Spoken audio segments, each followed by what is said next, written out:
Connect हुआ, देखो तो सब कोई।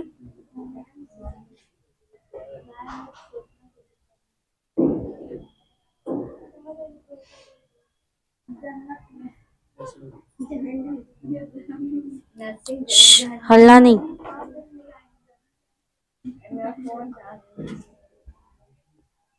कनेक्ट हो जाओ सब कुछ।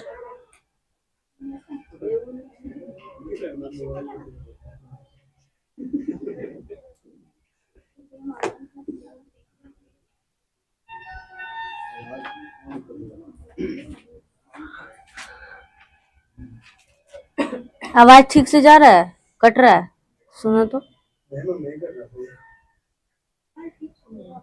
चल रहा है ठीक ना? सब देख, सब सुना दिया हमको। चलो ठीक है, आज का क्लास हम लोग स्टार्ट करेंगे। कल क्या पढ़े थे? कल डेंगू पढ़े थे ना। आज हम लोग पढ़ेंगे लिम्फेटिक फाइलेरियोसिस। लिम्फेटिक का मतलब ही समझ में आ रहा होगा, लिम्फेटिक सिस्टम को जो अफेक्ट कर रहा है ना। फाइलेरिया सुने हो पहले? फाइलेरिया का बीमारी हो गया है। क्या होता है फाइलेरिया? हाथी पाँव रोग सुने हो? हाथी पाँव रोग क्या होता है? जिसमें देखे हो किसी का एक पैर ठीक है, एक पैर एकदम इतना फुला हुआ है, किसी का एक हाथ एकदम पूरा फुला हुआ है, ठीक है, उसी को हम लोग क्या बोलते हैं? फाइलेरिया का बीमारी कहा जाता है। वो भी क्या है तुम्हारा? कम्युनिकेबल डिजीज में ही आता है, ठीक है। बैठो बैठो, जल्दी बैठो।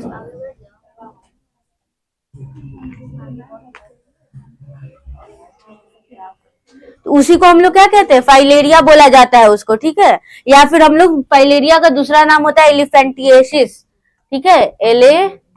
एलिफेंट सुने हो? एलिफेंट का मतलब उसी में लास्ट में येसिस, एलिफेंटिएसिस मतलब इसी को हिंदी में हम लोग क्या बोल रहे हैं? हाथी पाँव रोग, ठीक है। इसीलिए इसको हम लोग लिम्फेटिक फाइलेरियोसिस का दूसरा नाम क्या है? एलिफेंटिएसिस, ठीक है। समझ में आया लिम्फेटिक फाइलेरियोसिस क्या है? तो तुम्हारे लिम्फेटिक सिस्टम क्या कर रहा था? तुम्हारा फ्लूइड का सर्कुलेशन, बताते सर्कुलेटरी सिस्टम क्या करता है? ब्लड का सर्कुलेशन। और लिम्फेटिक सिस्टम क्या करता है? फ्लूइड का सर्कुलेशन। तो तुम्हारा फ्लूइड का सर्कुलेशन अफेक्ट होता है फाइलेरिया में। इसी वजह से क्या होता है? हाथ और पैर पूरा फूल जाता है। कोई भी एक हाथ, कोई एक पैर, या फिर दोनों पैर, दोनों हाथ, कुछ भी, ठीक है। ब्रेस्ट हो गया किसी का, लड़का लोग में स्क्रोटम हो गया, ऐसे करके तुम्हारा क्या होता है? फ्लूइड कलेक्शन हो जाता है वहां पे, ठीक है, जिसकी वजह से पूरा फूल जाता है वो चीज। उसी को हम लोग क्या बोलते हैं? लिम्फेटिक फाइलेरियोसिस। तो आज हम लोग इसी के बारे में देखेंगे कि कैसे फैलता है, कौन सा ये तुम्हारा पैरासाइट है, वायरस है, किस चीज से फैलता है, ठीक है, उसका ट्रीटमेंट कैसे करते हैं, ये सब चीज आज का क्लास में हम लोग डील करेंगे। समझ में आया लिम्फेटिक फाइलेरियोसिस क्या है? समझ गए?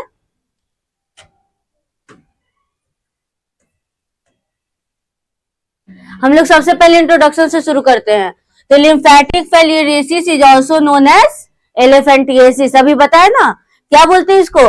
एलिफेंटिएसिस। एलिफेंट मतलब तुम्हारा हाथी, इसीलिए इसको हिंदी में हाथी पाँव रोग बोलते हैं, ठीक है। हाथी पाँव रोग बोला जाता है ताकि तुम्हारा हाथी का पैर देखो कितना मोटा होता है, उसी तरीका से तुम्हारा ये जो बीमारी है फाइलेरियोसिस बीमारी है, इसमें भी उसी तरह से इंसान का पैर हाथ हो जाता है। इसी वजह से इसको हम लोग दूसरा नाम एलिफेंटिएसिस भी कहा जाता है, ठीक है। It is an infectious disease that spreads through mosquito bite. कैसे फैलता है? मच्छर के काटने से, ठीक है। ये भी तुम्हारा क्या होगा? मच्छर के काटने से। अभी हम लोग जितना पढ़े सब उसी से पढ़ रहे हैं। मलेरिया भी तुम्हारा मच्छर के काटने से हो रहा था, डेंगू भी मच्छर के काटने से हो रहा था, फाइलेरिया भी मच्छर के काटने से ही होता है। It can lead to fluid retention in the body and in severe cases can lead to disfigurement. तो फ्लूइड रिटेंशन मतलब तुम्हारे बॉडी में फ्लूइड जम गया है। डेंगू मलेरिया में क्या होता था? डिहाइड्रेशन, फ्लूइड निकल रहा था बॉडी से, था ना। लेकिन फाइलेरिया में क्या होगा? तुम्हारा फ्लूइड बॉडी के अंदर ही रह जाएगा, तुम्हारे यूरिन आउटपुट बहुत कम होगा, ठीक है, न के बराबर, फ्लूइड निकल ही नहीं पाएगा बॉडी से। अब जब फ्लूइड तुम्हारे अंदर जम जाएगा तभी तो स्वेलिंग होगा ना, तभी तो पूरा फूल जाएगा। बिना फ्लूइड का जमने से, जब तक फ्लूइड नहीं जमेगा तब तक स्वेलिंग कैसे होगा? नहीं होगा। इसीलिए जब तक तुम्हारा क्या करता है फाइलेरियोसिस में, तुम्हारा फ्लूइड को बाहर निकलने नहीं देता, आउटपुट नहीं होने देता है, ठीक है, उसका सर्कुलेशन अच्छे से नहीं होने देता है। इसी वजह से एक जगह तुम्हारा फ्लूइड क्या होगा, मान लो मेरा हाथ में पूरा फ्लूइड जम गया तो क्या होगा, पूरा फूल जाएगा। तो इसी वजह से तुम्हारा लिम्फेटिक फाइलेरियोसिस होता है। और सीवियर केस में क्या होगा, डिसफिगरमेंट। डिसफिगरमेंट का मतलब हाथ पैर पूरा फूल जाता है, तो देखते हो अब इंसान अच्छा लगेगा देखने में, हाथ पैर पूरा फूला हुआ है, एक हाथ ठीक है, एक हाथ पूरा फूला हुआ है, एक पैर ठीक है, एक पैर पूरा तुम्हारा फूल गया है ना। तो वो चीज, उसी को हम लोग क्या कह रहे हैं, बॉडी का फिगर क्या हुआ, डिस्टर्ब हो गया, डिस्टर्ब हो गया, उसी को हम लोग क्या कह रहे हैं, डिसफिगरमेंट। बॉडी का फिगर तुम्हारा डिस्टर्ब होने को हम लोग डिसफिगरमेंट कहते हैं, ठीक है। तो दो चीज, या तो तुम्हारा फ्लूइड रिटेंशन होगा या फिर डिसफिगरमेंट। सीवियर केस में तुम्हारा डिसफिगरमेंट, बहुत ज्यादा अगर फ्लूइड जम गया है तभी जाके डिसफिगरमेंट होगा। अगर छोटा थोड़ा बहुत है तो तुम्हारा फ्लूइड रिटेंशन बोलेंगे। वो तुम्हारा अगर जल्दी ट्रीटमेंट करोगे ना तो ठीक भी हो जाता है, ठीक है। ऐसा नहीं है कि फाइलेरिया ठीक नहीं होता है, ठीक है। समझ में आया? अच्छा ठीक है, इतना समझ गए। नेक्स्ट हम लोग देखेंगे कॉजेटिव एजेंट, मतलब किस चीज से होता है, कौन सा कॉज करता है। तो तुम्हारा डेंगू कैसे हो रहा था, वायरस से हो रहा था। मलेरिया कैसे हो रहा था, पैरासाइट था ना, प्लाज्मोडियम पैरासाइट था। उसके लिए पैरासाइट का मतलब क्या है, उसको होस्ट चाहिए अपने आप को रिप्रोड्यूस करने के लिए, अपना लाइफ साइकिल कंप्लीट करने के लिए किसी का सहारा चाहिए, उसी को हम लोग क्या बोलते हैं, पैरासाइट। तो मलेरिया में दो पैरासाइट था, उसका मॉस्क्यूटो और ह्यूमन। तो वैसे ही तुम्हारा फाइलेरिया में भी पैरासाइटिक इन्फेक्शन है ना, पैरासाइट की वजह से होता है। तो पैरासाइट है तो उसको भी होस्ट चाहिए, तो एक ह्यूमन बींग में भी उसका काम होगा और दूसरा मॉस्क्यूटो में भी होगा, ठीक है। तो जैसे मलेरिया में हो रहा था वैसे ही तुम्हारा इसमें भी होता है, लिम्फेटिक फाइलेरियोसिस में भी वैसे ही तुम्हारा पैरासाइट डेवलप करेगा, ठीक है। तो ये भी तुम्हारा क्या है, पैरासाइटिक इन्फेक्शन है, ठीक है। ये याद रखना, ये वायरल नहीं है, क्या है, पैरासाइट की वजह से होता है। Caused by mosquito born nematode worm called, कौन सा पैरासाइट, उचेरेरिया बैनक्रॉफ्टी, ठीक है। उचेरेरिया बैनक्रॉफ्टी बोलते हैं इसको, ठीक है। उचेरिया बैनक्रॉफ्टी नाम का तुम्हारा पैरासाइट होता है, वर्म होता है। सुनो, कीड़ा है, पेट में कीड़ा हो गया, वैसे ये कीड़ा टाइप का रहेगा, ठीक है। और बहुत पतला एकदम, तुम्हारा कैसे धागा के जैसे ऐसे लंबा रहता है, ठीक है। इस तरह का तुम दिखाएंगे आगे कैसा होता है, ठीक है। इस तरह का तुम्हारा ये पैरासाइट प्रेजेंट होगा, ठीक है। और इसी की वजह से क्या होता है, फाइलेरियोसिस डिजीज फैलता है पेशेंट में, समझ गए। तो कॉजेटिव एजेंट क्या हुआ तुम्हारा, उचेरेरिया बैनक्रॉफ्टी। इसको शॉर्ट फॉर्म में हम लोग W.बैनक्रॉफ्टी भी लिखते हैं, ठीक है। शॉर्ट फॉर्म में ये भी लिखा जाता है W.बैनक्रॉफ्टी, ठीक है। तो this filarial worm infects the lymphatic system that blocks the lymphatic capillaries. तो मेनली किस चीज को अफेक्ट करेगा, लिम्फेटिक। इसका सर्कुलेटरी से कोई काम नहीं है, ठीक है। ब्लड में वायरस रहेगा लेकिन ब्लड में तुम्हारा आरबीसी डब्ल्यूबीसी प्लेटलेट को इन्फेक्ट नहीं करता है, अटैक नहीं करता है। किसको करता है, लिम्फेटिक सिस्टम को, ठीक है। जो क्या करेगा, तुम्हारा लिम्फेटिक कैपिलरी को ब्लॉक कर देता है, ठीक है। ब्लॉक कर देगा तो क्या होगा, तुम्हारा अगर कहीं पे ब्लॉकेज हो गया तो फ्लूइड जाएगा आर पार, नहीं जाएगा। तो वही तुम्हारा आर पार फ्लूइड नहीं होता है, तो जिसकी वजह से क्या होगा, रिटेंशन ऑफ फ्लूइड। रिटेंशन का मतलब जम गया एक जगह पे फ्लूइड, है ना। तो रिटेंशन ऑफ फ्लूइड होने की वजह से तो, या फिर तुम्हारा फ्लूइड एक जगह एक्यूमुलेट जम गया है, उसकी वजह से फिर क्या होता है, फूलना, स्वेलिंग स्टार्ट हो जाता है। समझ गए कैसे होगा, समझ गए। तो ये तुम्हारा पैरासाइट क्या करता है, सीधे लिम्फेटिक में, तो तुम्हारा लिम्फेटिक सिस्टम जैसे ब्लड वेसल होता है, ब्लड का कैपिलरी होता है ना, उसी तरह तुम्हारा लिम्फेटिक कैपिलरी भी होता है। अभी दिखाते हैं हम, ठीक है। तो उसको क्या करेगा, ब्लॉक कर देगा। ब्लॉक कर दिया तो फ्लूइड जो आर पार होना था तुम्हारा पूरा बॉडी में, वो सर्कुलेशन क्या हो गया, रुक गया। अब सर्कुलेशन रुक जाएगा तो जहां सर्कुलेशन रुका वहां का बॉडी पार्ट में स्वेलिंग होना शुरू हो जाएगा। जरूरी नहीं है बस हाथ पैर, तुम्हारा कोई भी बॉडी पार्ट, ब्रेस्ट, फीमेल में ब्रेस्ट हो गया, मेल में तुम्हारा स्क्रोटम हो गया, पेनिस हो गया, हर जगह, ठीक है। जहां भी तुम्हारा फ्लूइड सर्कुलेशन रुक गया ना, वहां पे तुम्हारा फ्लूइड जमना शुरू होगा तो सीधे सीधे स्वेलिंग स्टार्ट होना शुरू हो जाएगा, समझे। तो ये था तुम्हारा कॉजेटिव एजेंट, क्या है, उचेरिया बैनक्रॉफ्टी। पैरासाइट की वजह से होता है, ये याद रखना। देखो ये तुम्हारा लिम्फेटिक सिस्टम दिख रहा है क्लियर, देखो ये तुम्हारा लिम्फेटिक सिस्टम है, ये देख रहे हो, ये हार्ट है तुम्हारा, है ना। ये तुम्हारा हार्ट का, ये तुम्हारा क्या है, राइट साइड है और ये लेफ्ट साइड है, तो राइट साइड में डीऑक्सीजनेटेड ब्लड आता है, सबको पता है। तो राइट साइड में ये जो तुम्हारा जो ब्लू से दिखा रहा है ये सारा तुम्हारा क्या है, डीऑक्सीजनेटेड ब्लड है ना, डीऑक्सीजनेटेड ब्लड है। और ये जो रेड वाला है ये सारा तुम्हारा ऑक्सीजनेटेड ब्लड है, प्योर ब्लड है। तो तुमको बताया था सर्कुलेटरी के साथ साथ क्या होता है, लिम्फेटिक भी चलता है, अगल बगल होता है दोनों, है ना। तो ये तुम्हारा सर्कुलेटरी सिस्टम हो गया। और इसे ये जो ग्रीन वाला देख रहे हो, ये ग्रीन वाला क्या है, तुम्हारा लिम्फेटिक सिस्टम है, ठीक है। तो ये दोनों साथ साथ चलता है। और ये जहां पे ये दिख रहा है जाल जैसा जो दिख रहा है ना, इसी को हम लोग कैपिलरी बोलते हैं, ठीक है, इसी को कैपिलरी बोला जाता है। जो यहाँ पे तुम्हारा ऊपर और नीचे में दो जगह दिख रहा है लिम्फेटिक कैपिलरी, ठीक है, ये जो जाल जैसा दिख रहा है ना बुना हुआ, इसी को हम लोग क्या बोलते हैं, कैपिलरी। तो ये ब्लू और रेड वाला तुम्हारा ब्लड का कैपिलरी हो गया और ग्रीन वाला तुम्हारा लिम्फेटिक कैपिलरी हो गया, लिम्फ सिस्टम का, लिम्फेटिक सिस्टम का, ठीक है। तो इसमें देखो फ्लूइड का आर पार कैसे होता है। और यहाँ पे देखो ये जो तुम्हारा दिख रहा है ना, ये वाल्व है, यहाँ पे दिखा रहा है वाल्व। तो वाल्व का काम क्या होता है, ये हार्ट में वाल्व का काम क्या था, एक बार तुम्हारा ब्लड अंदर गया तो बैक फ्लो नहीं होगा, रोक देता है ना, वाल्व क्या होता है, बंद हो जाता है। तो क्या होगा तुम्हारा, यहाँ से जो ब्लड आया है वाल्व से इधर चला गया, तो ये वाला वाल्व क्या हो गया, बंद हो गया, ताकि तुम्हारा नीचे से फिर ऊपर नहीं जाए।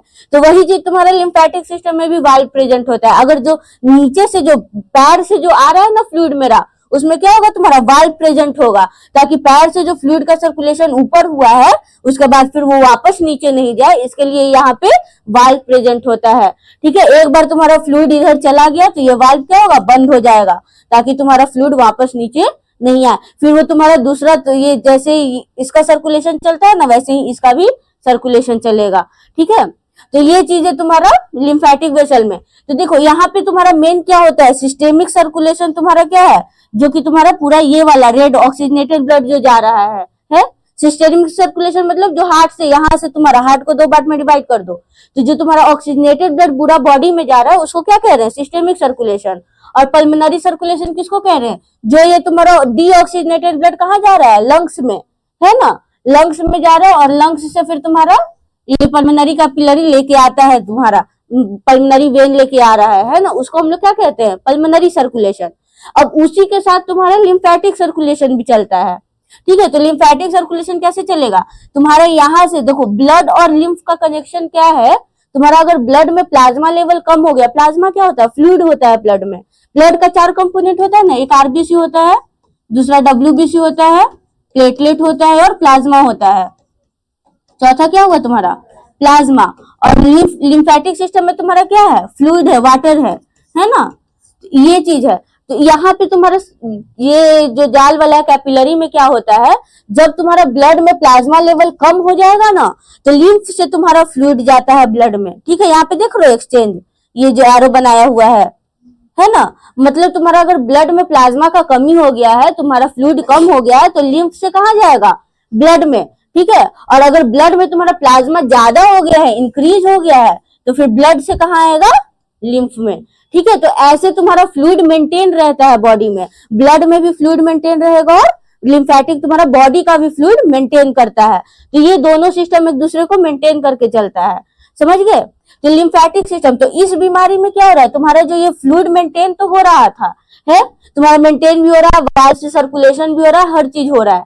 लेकिन तुम्हारे जैसे ही लिम्फेटिक सिस्टम में पैरासाइट आया, ये यहाँ मान लो तुम्हारा ये पैरासाइट है, उचेरिया बोन क्रॉफ्टी यहाँ पे आया तुम्हारा लिम्फेटिक में, तो क्या किया, यहाँ पे तुम्हारा आके ब्लॉक कर देगा यहाँ पे, ठीक है। अब ब्लॉक कर दिया तो जो ये देख रहे हो फ्लूइड का एरो बना के जो ऊपर जा रहा था, है ना, तो ये जो तुम्हारा फ्लूइड का सर्कुलेशन हो रहा था, यहाँ पे ब्लॉक होने की वजह से इधर तुम्हारा फ्लूइड का सर्कुलेशन रुक जाएगा, ठीक है। और रुक जाएगा और यहीं पे सारा फ्लूइड क्या हो गया, जमा होना शुरू हो जाएगा, ठीक है। और जमा होना शुरू होगा तो जहां पे जिस वेसल में तुम्हारा जमा, मान लो ये तुम्हारा पैर वाला है लिम्फेटिक वेसल, तो जैसे ही तुम्हारा पैर वाला में जमा होना शुरू होगा, पैर फूलना स्टार्ट हो जाएगा, समझ में आया। तो ये था तुम्हारा लिम्फेटिक सिस्टम कैसे काम करता है, समझे। सर्कुलेटरी और लिम्फेटिक समझे कैसे काम करता है। सर्कुलेटरी तुम्हारा ब्लड का सर्कुलेशन, ठीक है, देख रहे हो ब्लड, ये तुम्हारा राइट वेंट्रिकल है और राइट एट्रियम है ना, और इधर लेफ्ट साइड है हार्ट का। तो हार्ट का सर्कुलेशन तो समझ में आ रहा है, रेड और ब्लू वाला। और उसी के साथ साथ क्या है तुम्हारा लिम्फेटिक सिस्टम चल रहा है। तो लिम्फेटिक सिस्टम का काम क्या बताया, ये देख रहे हो यहाँ पे तुम्हारा ब्लड वेसल्स से जुड़ा हुआ है, लिम्फ वेसल्स, है ना, ब्लड वेसल्स और लिम्फ वेसल अटैच है। तो जब तुम्हारा ब्लड में प्लाज्मा ज्यादा होता है तो वो लिम्फ में जाएगा, और लिम्फ ये ब्लड में प्लाज्मा कम होगा तो लिम्फ से ब्लड में आएगा, ताकि दोनों मेंटेन कर सके। ठीक है, तुम्हारा ब्लड में अगर प्लाज्मा नहीं रहेगा तो क्या होगा, ज्यादा कॉन्सेंट्रेटेड हो जाएगा। ठीक है, जो पानी कम पीता है ना उसका हीमोग्लोबिन देखना ज्यादा होता है। ठीक है, पानी जो कम पिएगा ना उसका हीमोग्लोबिन 14-16 हीमोग्लोबिन दिखाएगा। ठीक है, तो इसका मतलब ये नहीं कि उसके अंदर खून ज्यादा है, पानी का कमी, उसका ब्लड में प्लाज्मा कम है, इसी वजह से उसका हीमोग्लोबिन क्या है, एकदम कंसंट्रेटेड है।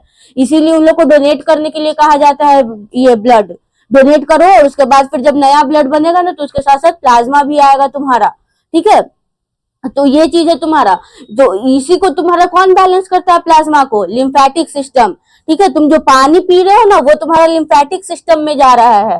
ठीक है, और ब्लड से तुम्हारा ब्लड में प्लाज्मा लेवल अगर कम हो रहा है तो लिम्फेटिक सिस्टम उसको मेंटेन कर रहा है, अगर ज्यादा हो रहा है तो उसको वो वापस अपने में ले रहा है।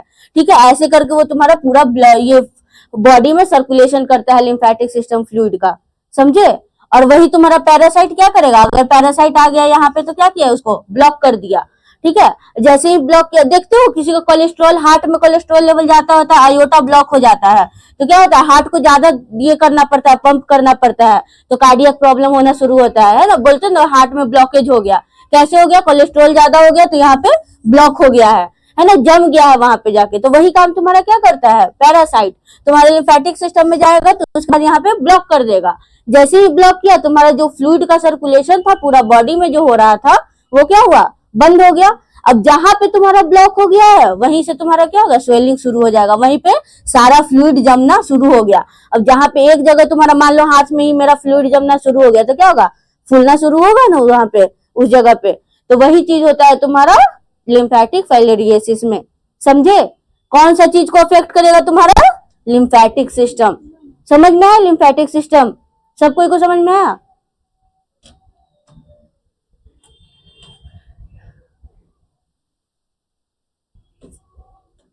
नेक्स्ट हम लोग देखते हैं मोड ऑफ ट्रांसमिशन, कैसे ट्रांसमिट होता है। तो ये तो पता है कि मच्छर के काटने से होता है ना।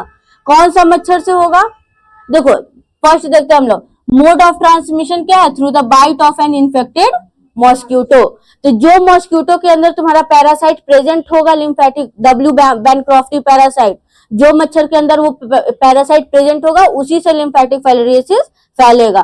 ठीक है, तो ये चीज याद रखना। देखो, in general person won't get filariasis from single mosquito bite, मतलब अगर कोई भी अगर मच्छर है जिसके अंदर तुम्हारा पैरासाइट है, एक बार अगर काटा है तो जरूरी नहीं है कि तुमको फाइलेरिया होगा, उसके बार बार काटने से होता है। It transmit through several repeated mosquito bytes of infected mosquito. अगर तुम्हारा इन्फेक्टेड मॉस्क्यूटो जो है, ठीक है, जो तुम्हारा पैरासाइट कैरी कर रहा है जो मच्छर, अगर वो मच्छर तुमको बार बार वही मच्छर तुमको काटेगा ना, बहुत बार रिपीट टाइम पे काट रहा है, तभी जाके तुमको फाइलेरियोसिस होता है, नहीं तो एक बार काटने से नहीं होता है। मलेरिया और डेंगू क्या था, एक बार काटा हो गया है ना, लेकिन फाइलेरियोसिस याद रखना एक बार मच्छर के काटने से नहीं होगा। अगर वही मच्छर तुमको बार बार काट रहा है तभी तुमको फाइलेरियोसिस होने का चांस है। ठीक है, सिम्टम्स ऑकर होना स्टार्ट होगा, नहीं तो नहीं होता है। ठीक है, तो कम्युनिकेबल है लेकिन एक बार में कम्युनिकेबल नहीं है। ठीक है, ये चीज याद रखना, रिपीटेड मॉस्क्यूटो बाइट से होता है, सिंगल मॉस्क्यूटो बाइट से नहीं होगा। ठीक है, एक बार काटेगा तो नहीं होगा। तो this type of mosquito varies from the region, तो रीजन टू रीजन तुम्हारा मॉस्क्यूटो अलग अलग होता है। ठीक है, डेंगू का था एक मॉस्क्यूटो था एडिस एजिप्टी, मलेरिया का एक मॉस्क्यूटो था एनोफिलिस था ना, लेकिन तुम्हारे जो फाइलेरियोसिस का मॉस्क्यूटो होता है वो तुम्हारा रीजन पे डिपेंड करता है। ठीक है, अगर सेमी अर्बन, अर्बन और सेमी अर्बन एरिया है, अर्बन मतलब जो शहरी इलाका हो गया, या फिर डेवलपिंग इलाका है, गांव नहीं है, एकदम देहात भी नहीं है लेकिन एकदम शहर भी नहीं है, वैसा जगह, या फिर पूरा एकदम शहरी इलाका है, वहां पे कौन सा मच्छर काटेगा, तुम्हारा क्यूलेक्स मॉस्क्यूटो होता है। 90% ऑफ द केस में तुम्हारा क्यूलेक्स मॉस्क्यूटो से फाइलेरियोसिस फैलता है। ठीक है, कौन सा रीजन में, अर्बन और सेमी अर्बन। अर्बन का मतलब क्या हुआ, एकदम शहरी इलाका, और सेमी अर्बन मतलब जो डेवलप हो रहा है सिटी में। ठीक है, विलेज से सिटी में जो डेवलप हो रहा है वो, उसको हम लोग सेमी अर्बन बोल रहे हैं, और जो एकदम डेवलप्ड है सिटी में उसको हम लोग अर्बन बोल रहे हैं। ठीक है, और वही अगर तुम्हारा रूरल एरिया, मतलब अगर विलेज गांव तरफ देखोगे तो वहां पे कौन सा मॉस्क्यूटो, एनोफिलिस मॉस्क्यूटो।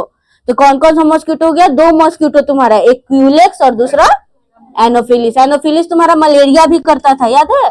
एनोफिलिस से मलेरिया भी फैलता था, है ना? तो ये दोनों मॉस्किटो तुम्हारा पैरासाइट करेगा, लेकिन सबसे ज्यादा कौन? 90% ऑफ केस किससे होता है? क्यूलेक्स मॉस्किटो से। ये चीज याद रखना सब कोई। कौन सा मॉस्किटो से होगा? तो अगर कोई पूछे ना सबसे कॉमन मॉस्किटो कौन है, तो क्यूलेक्स। ठीक है, अगर लिखा हुआ रहेगा कि बस मॉस्किटो का नाम, तो तुम्हारा दोनों होगा, लेकिन अगर कॉमन पूछ रहा है, मोस्ट कॉमनली, तो वो तुम्हारा क्यूलेक्स। 90% तुम्हारा क्यूलेक्स मॉस्किटो ट्रांसमिट करता है। समझ में आया? ये तुम्हारा ट्रांसमिशन। ये चीज भी याद रखना, रिपीटेड मॉस्किटो बाइट है, ठीक है, सिंगल मॉस्किटो बाइट नहीं, मतलब एक बार काटने से नहीं होगा। लेकिन वही मच्छर अगर बार बार काट रहा है तुमको, क्यूलेक्स मॉस्किटो मान लो बार बार तुमको काट रहा है, तभी जाके तुम्हारा क्या होता है? फाइलेरियोसिस डेवलप होता है पेशेंट में, नहीं तो नहीं होगा। समझे? समझ में आया मोड ऑफ ट्रांसमिशन?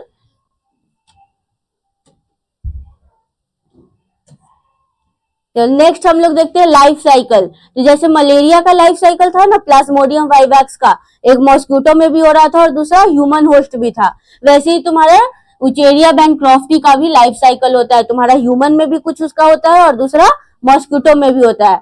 तो जो तुम्हारा प्लाज्मोडियम में हो रहा था, वही चीज यहाँ भी होगा। बस यही दिक्कत है कि वहां तुम्हारा लीवर सेल्स और आरबीसी को अफेक्ट कर रहा था, और यहाँ तुम्हारा किसको अफेक्ट कर रहा है? लिम्फेटिक सिस्टम को। बाकी हर चीज सेम है, ठीक है।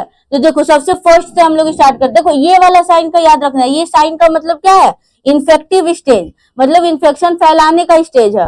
और यहाँ जो माइक्रोस्कोप देख रहे हो, इसका साइन है तुम्हारा डायग्नोस्टिक, मतलब यहाँ पे जाके तुम्हारा पता चलेगा कि पेशेंट को क्या बीमारी हुआ है। जब डायग्नोस्टिक टेस्ट करोगे तो यहाँ से यहाँ तक, फर्स्ट स्टेप से थर्ड स्टेप तक नहीं आ जाता है तुम्हारा ये पैरासाइट, तब तक तुम्हारा ब्लड में डिटेक्ट नहीं होगा, ठीक है। तो ये चीज देख लेना सब। इसको हम लोग क्या कह रहे हैं? इन्फेक्टिव स्टेज, मतलब यहाँ से इन्फेक्शन फैलाना शुरू करेगा, लेकिन पता कब चलेगा? जब तुम्हारा थर्ड डायग्नोस्टिक स्टेज पे आएगा, तब तुम्हारा ब्लड में वो तुम्हारा पैरासाइट दिखाना स्टार्ट होगा, ठीक है।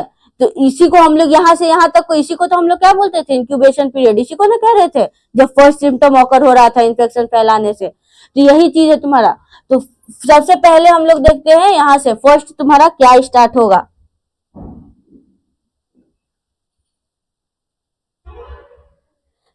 तो तुम्हारे जैसे लार्वल स्टेज से ही तुम्हारा प्लाज्मोडियम भी फैल रहा था, स्पोरोजोइट जिसको कह रहे थे, वही लार्वल स्टेज से तुम्हारा बैनक्रॉफ्टी भी फैलता है। तो सबसे फर्स्ट क्या है?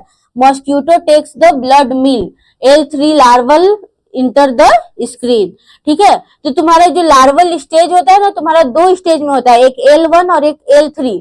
तो L1 जो होता है ना, इमैच्योर फॉर्म में होता है, वो तुम्हारा बीमारी नहीं फैला सकता है, लेकिन जो L3 होता है वो तुम्हारा इन्फेक्शन फैलाने का दम रखता है, ठीक है।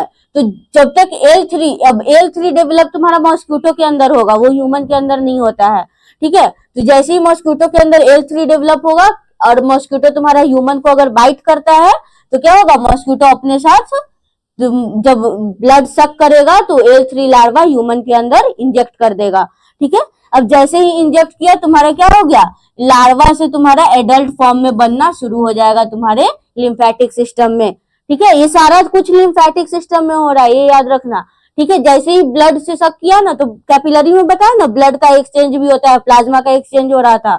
तो उससे क्या होगा? ब्लड से तुम्हारा लिम्फेटिक सिस्टम में चला गया, और लिम्फेटिक सिस्टम में जाके यहाँ तुम्हारा लार्वल स्टेज पे है, और इधर आके तुम्हारा क्या हो गया? एडल्ट फॉर्म में बनना शुरू होता है, अपने आप को क्या करता है? बड़ा करता है, ग्रो करता है, ठीक है।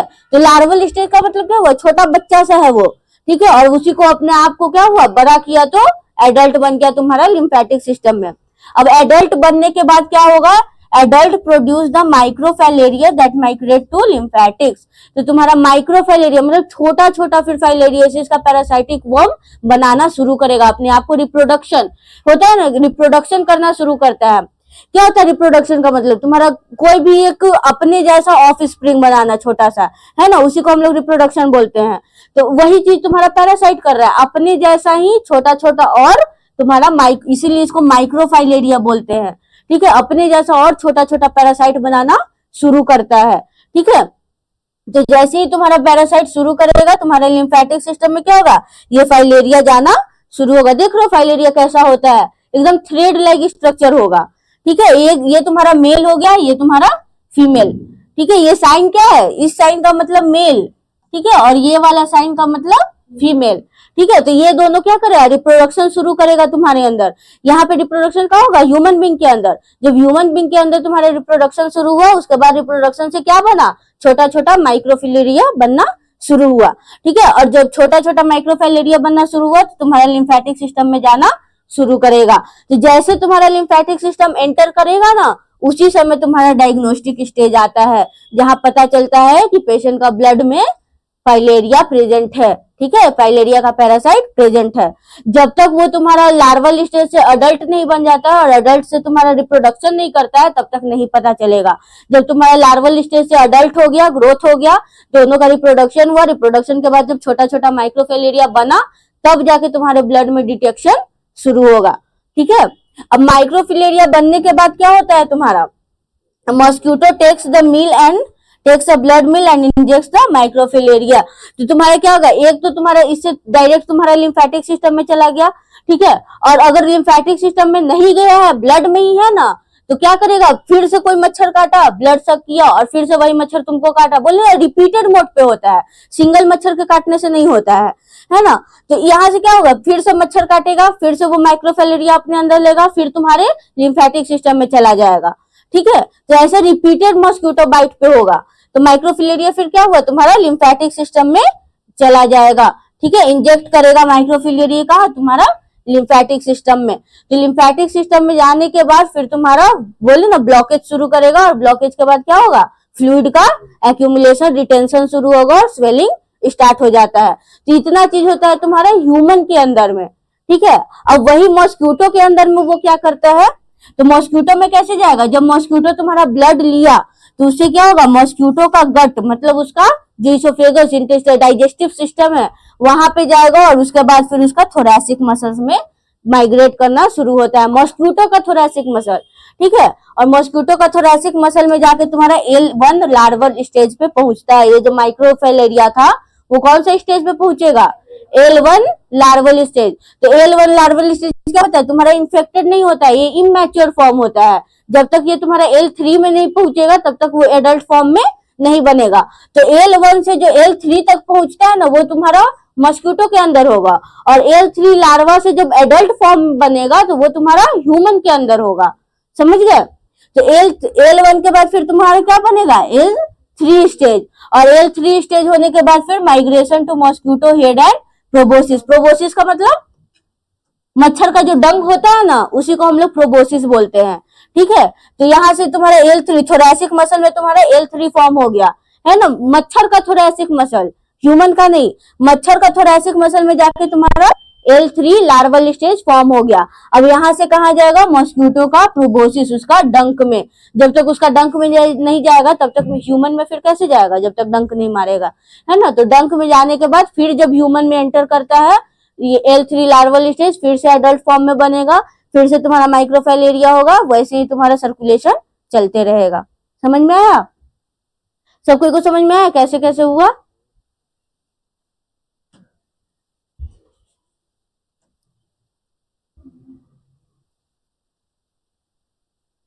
ठीक है, देखो इसी का हम लोग ये फॉर्म में देख रहे हैं, वो तुम्हारा फिगर फॉर्म में डायग्रामेटिक रिप्रेजेंटेड था, हम तुम लोगों का अब ये देखते हैं इसका फ्लो चार्ट, ठीक है, कैसे कैसे होता है। सेम चीज है जो वहां पे लिखे थे ना 9 स्टेज, वही यही पे 9 स्टेज वो भी है। तो सबसे पहले क्या हो रहा था, during a blood meal infected mosquito introduces L3 larva into the skin of the human host. तुम्हारा L3 लार्वा बोले ना, जब तक L3 फॉर्म में नहीं जाएगा तब तक तुम्हारा ह्यूमन में वो नहीं आता है। तो L3 लार्वा कहाँ आएगा, ह्यूमन होस्ट में इंजेक्ट कर दिया, ठीक है। This larva develop into adults and commonly reside in the lymphatic system. तो वहां पे तुम्हारा ह्यूमन में आने के बाद क्या होगा, अपने आप को ग्रो करना शुरू करेगा, एडल्ट फॉर्म हो जाता है, ठीक है। और एडल्ट में तुम्हारा मेल और फीमेल दोनों होता है, और मेल और फीमेल उसके बाद क्या होगा, एडल्ट प्रोड्यूस द माइक्रोफिलेरिया। जैसे ही फर्टिलाइजेशन ऑकर होगा, रिप्रोडक्शन शुरू होगा, तुम्हारा एडल्ट से क्या होगा, छोटा माइक्रोफिलेरिया बनना शुरू होता है, that migrate to the lymph and blood, जो कि तुम्हारा धीरे धीरे लिम्फेटिक सिस्टम और सर्कुलेटरी सिस्टम में जाना शुरू करेगा, ठीक है। अब नेक्स्ट देखो, तो फिर mosquito ingests the microfilaria during the blood meal. जब ब्लड में तुम्हारा माइक्रोफिलेरिया चला गया तो फिर क्या हुआ, फिर मच्छर काटा, फिर तुम्हारा ब्लड लिया तो साथ साथ क्या लिया, माइक्रोफिलेरिया भी लिया। अब माइक्रोफिलेरिया लेने के बाद आफ्टर इंजेक्शन, तो microfilaria work their way through the wall of mosquitoes midgut, तो कहा जाएगा, मच्छर का गट में, मतलब डाइजेस्टिव सिस्टम। गट किसको बोलते हैं, डाइजेस्टिव सिस्टम को, ठीक है। इसोफेगस जो होता है ना, उसी को हम लोग गट बोलते हैं। तो मच्छर का डाइजेस्टिव सिस्टम है, और डाइजेस्टिव सिस्टम से होते होते थोरैसिक मसल्स में। अब थोरैसिक मसल में जाने के बाद क्या करता है, in thoracic muscle microfilaria develop in L1 larval stage, ठीक है। अब मसल्स में जाने के बाद क्या हुआ, L1 लार्वल स्टेज, जो क्या था, तुम्हारा इमेच्योर फॉर्म था, उससे तुम्हारा इंफेक्शन नहीं फैल सकता है, ठीक है। और L1 से फिर क्या होगा, L1 subsequently develop into L3 infective larva. देख रहे हो यहाँ पे इन्फेक्टिव लिखा है, मतलब जब L3 बन गया, मतलब इन्फेक्शन अब फैलाने के काबिल हो गया है वो, ठीक है। तो L1 के बाद धीरे धीरे क्या होगा, L3 में बनना शुरू होगा, और L3 उसके बाद फिर क्या होता है, migrate to mosquito's proboscis, mosquito का, मच्छर का डंक में L3 चला जाएगा। और फिर जब L3 larva infect another women when mosquito takes another blood milk, फिर जब मच्छर काटेगा तो L3 कहाँ जाएगा, फिर ह्यूमन बीइंग में, ठीक है। ह्यूमन बीइंग में गया, फिर से तुम्हारा क्या होगा, L3 ह्यूमन बीइंग में जाने के बाद एडल्ट में बनेगा, एडल्ट बनने के बाद माइक्रोफिलेरिया, सेम प्रोसेस चलते रहेगा, ठीक है। इसी को हम लोग लाइफ साइकिल बोल रहे हैं, समझ में आया। और ऐसे ही तुम्हारा क्या होगा, लिम्फेटिक सिस्टम। इसीलिए बोले कि मॉस्किटो, बार बार मॉस्किटो के काटने से ही फाइलेरियोसिस होगा, अगर एक बार काट रहा है तो नहीं होगा तुमको फाइलेरियोसिस, ठीक है। उसको रिपीट मोड पे काटना पड़ेगा, तभी जाके किसी को फाइलेरियोसिस बीमारी हो सकता है, समझ में आया। इसीलिए यहाँ पे देख रहे हो, बार बार तुम्हारे मच्छर के अंदर जा रहा है, बार बार तुम्हारा ह्यूमन के अंदर जा रहा है ना। तो जब तक ये चीज नहीं होगा, जब तक तुम्हारे लिम्फेटिक सिस्टम में ज्यादा से ज्यादा तुम्हारा माइक्रोफिलेरिया नहीं आएगा, तब तक तुम्हारा फाइलेरियोसिस कॉज नहीं होता है, समझ में आ गया। तो ये चीज याद रखना, तुम्हारा रिपीटेड मॉस्किटो बाइट से होगा, ये चीज याद रखना, समझ में आया लाइफ साइकिल। नेक्स्ट हम लोग देखते हैं सिम्टम्स, क्या क्या सिम्टम्स दिखेगा अगर तुम्हारा फाइलेरियोसिस है पेशेंट को तब, ठीक है। तो लिम्फेटिक, देखो यहाँ लिम्फेटिक फाइलेरियोसिस या elephantiasis can affect various part of the body, तुम्हारा बॉडी का बहुत सारा पार्ट को अफेक्ट कर सकता है, ठीक है।